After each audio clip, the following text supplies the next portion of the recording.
What's going on, boys? Day 15 of the summer bulk. I've got some good news. I'm changing my whole program because basically I was thinking about it in depth and I have to be authentic with you guys. I really have to be authentic with you guys. And that's what I'm always preaching on here, is being authentic and everything like that. And I know I was saying, and I still was being authentic before, but this is, taking it to that next level. When I was saying before, in summer I like to enjoy myself, which I do, and all that is true, that training regime and methodology that I was using over the last week in the videos, that is also mitigating against excessive fat, but it also prevents me from gaining as much mass as possible because the training volume is extremely high. Now, my goals for this year, they weren't just to gain mass, it was also to increase my fitness and cardiovascular output. And so I'm changing my program to show you what gaining mass actually looks like. On my Instagram, I've preached for years about low volume training, extremely low volume, more low volume than that even. And that's how I've gained my physique, which is 100% true. I've had stints in my life where I've gone for extremely low volume, high intensity training for like a 9 to 12 week block, gained a lot of tissue, and then I've just maintained because I've become complacent. This physique that I have right now, I've become complacent with it. I gained it and then it became extremely hard to gain size after.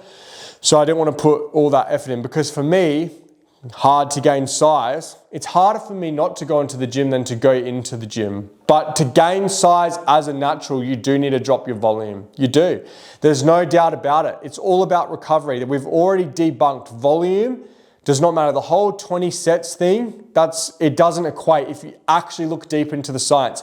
It's all about stimulating reps, which are the last 5 reps of a set. So when you're really struggling to push it up, those are the reps where you should measure volume on, and you only need around 6 sets per week to be able to grow. And so, low volume. And there were 2 approaches I could take to showing you how to gain mass as quick as possible. One approach I've done before, and this approach I haven't yet tried, but I've always been curious about it and I've always looked into it and it does make sense. And now that I want to actually increase my fitness and cardiovascular output, it makes more sense to doing this than the Dorian Yates way, which is how I've built a lot of my physique, training on 4 days. That's how I built a lot of it and eating a lot of food. This way, it's actually called a method. It was used heavily in the 90s and early 2000s. It's called DoggCrapp. And it's by a guy named Dante. And this has produced immense results for both naturals and enhanced athletes. And basically, in a nutshell, I'm not going into every single intricate detail of it. You can look it up. There's heaps of resources online for it, but you train one day and rest one day. On the rest days, they're cardio. He did mostly steady state cardio. For me, on every second rest day, I'm going to be doing high intensity interval training to increase my cardiovascular output. And you might ask, well, what about endurance training and things like that? Because I am going for that kind of hybrid approach, but not entirely. And for me, my goals don't align with endurance training. I take my hat off to those who run marathons, half marathons, Ironmans and all that. It's extremely hard work and it's like, it's nuts. But if you get all the marathon runners and put them in a group and look at their physiques and get all the 100-meter sprinters, there's a reason why they look jacked at doing high intensity interval training and they look skinny and malnourished doing marathon running. Not being rude, I'm just saying those goals are hard. I'm not talking bad about it, but I'm just saying in terms of a physique, there's a clear difference. And also, for me, I like feeling good. And if you are programming a lot of endurance into your training whilst coupled with weights, your prolactin and all of your stress hormones like cortisol increase significantly. And yes, the research does say that it's acute increase, but acute equates to 48 hours, sometimes even more. And when you're doing that as a program regime every single week, sometimes multiple times a week, it means that acute release of those hormones are going to be stagnated and constant throughout your training blocks, meaning that you're going to feel pretty trash a lot of the time. in comparison to how you're going to feel doing HIIT for gaining mass. I'm not saying in general, like you can train weights. There's so many blokes out there that train weights and do endurance training and they feel killer because you can program it that way. But I am talking strictly about gaining mass. You never see a Mr. Olympia running marathons when he's training for an Olympia. It just doesn't happen. You see him doing HIIT. Why? Because when you're training to gain as much mass as possible, it's mostly about intensity. And HIIT, you get to train with intensity and it increases your VO2 max almost as much as what an endurance athlete gets if you do it properly and programmed effectively. So for me, that is what my goal is. My goal is to gain mass. Like I've said, not talking bad about doing endurance, take my hat off to them, but for gaining mass, it is counterproductive 100%. And so DoggCrapp. My way is a hybrid way of it. It is a little bit modified, but basically your body split, you're splitting your workouts into 2 workouts. The first workout targets chest, shoulders, triceps, back. And the second workout targets biceps, forearms, and legs, calves. And that was the original DoggCrapp, but I've added rear delts onto that day. And basically you have 3 independent workouts for each day. So 6 total workouts that you cycle through. We're running this mesocycle for 9 weeks. I started it yesterday.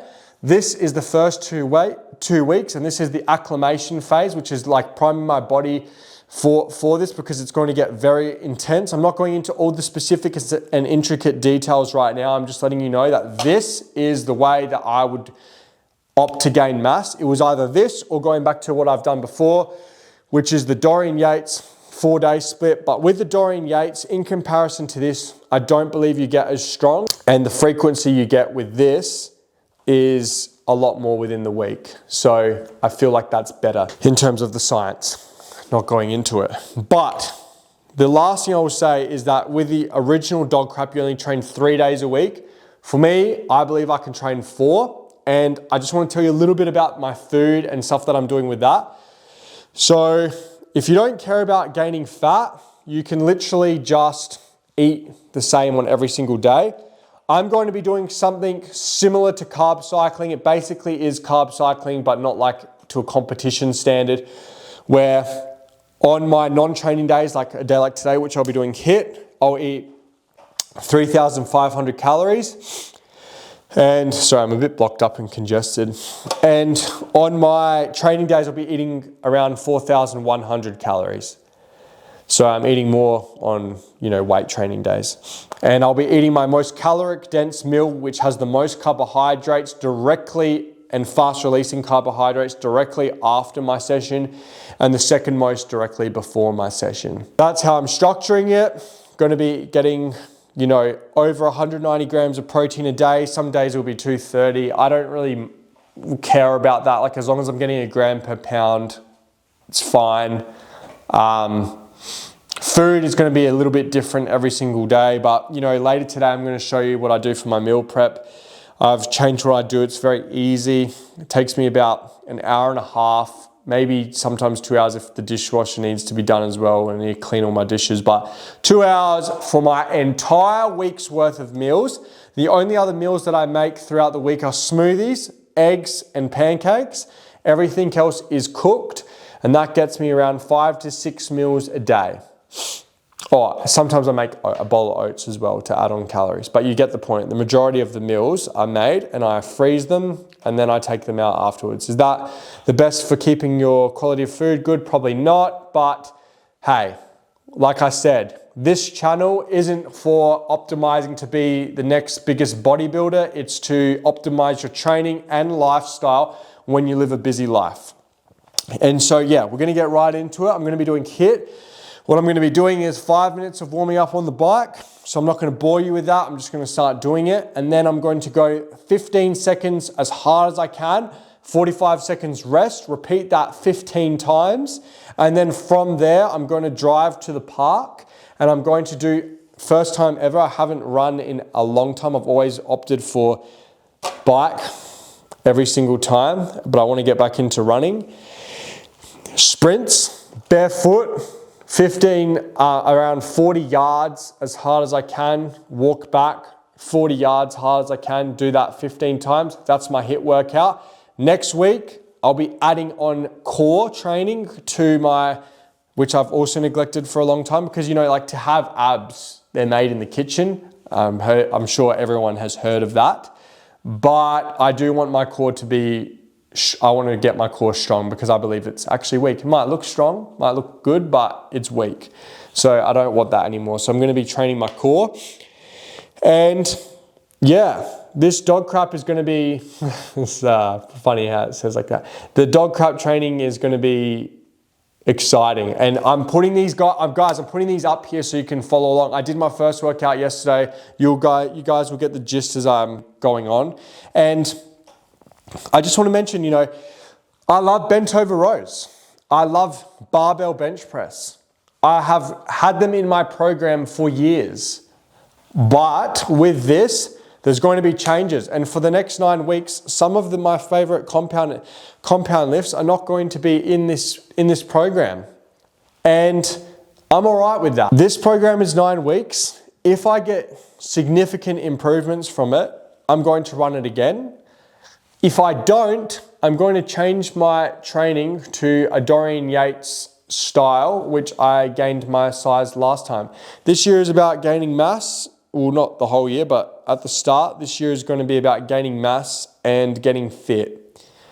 Because I also have other goals outside of the gym. And guys, if I told you you can build your physique and gain as much mass as possible, I'm not talking about getting fat mass. I'm talking about actual accruing muscle tissue. And it only took 3 to 4 hours a week. You'd say you're lying. I love being in the gym. It's my favorite time of the day. You don't need, as in for a hobby, it's my favorite time of the day. My favorite time of the day is spending time with my missus. But besides that, my favorite personal time of the day is in the gym. And you don't need to be killing yourself in the gym 6 days a week to gain size. You're going to be doing the opposite if you do that. But anyway, I'll let the results speak for themselves. I'm actually going to be, I'll just leave it at that. We're going to get started. And I'm going to show you some meal prep later as well and how to do things quickly because I just want to give you guys as much value as possible so you can, you know, get your fitness life into order and your physique and whatever it is you want to do. But yeah, we're going to get into this, all right? My quads, they're so sore from yesterday. Crazy. This is actually exciting to see like how my body's gonna change with the recovery ability and everything over the next 9 weeks.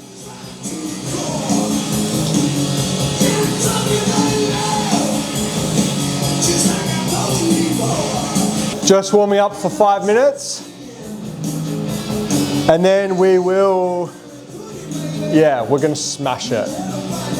I'm actually pretty keen to see where my fitness is at right now. It's probably very, very poor. But being 100% authentic, not gonna pretend I'm something that I'm not. So yeah, here we go. It's almost 5 minutes.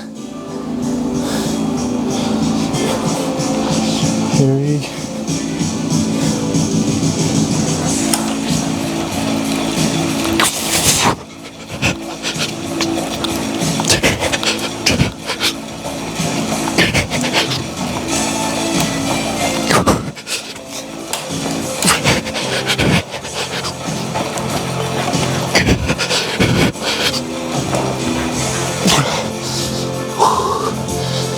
45 seconds off, baby.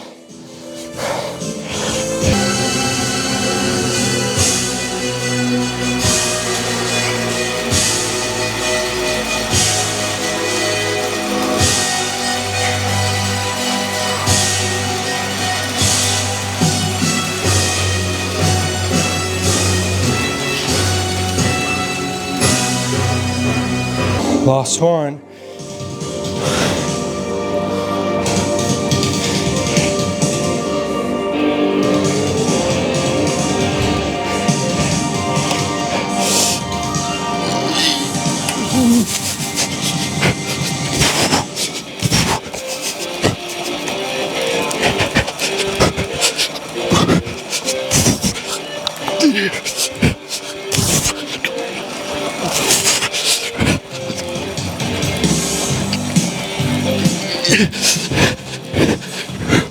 Oh, far out, man. All right, because I did legs yesterday, the DOMs on that were pretty intense, but it's worth it, feels good. Just gonna go to the park now, and then yeah, we'll go from there. All right, this is about a 2-minute walk from my house. So I just walked here, I saw it was dead, so normally I would go to the oval across like a little bit of a drive, but this one's here. It's about 40 yards, probably a bit more. And yeah, I'm just gonna run this as hard as I can, 15 times, and walk back.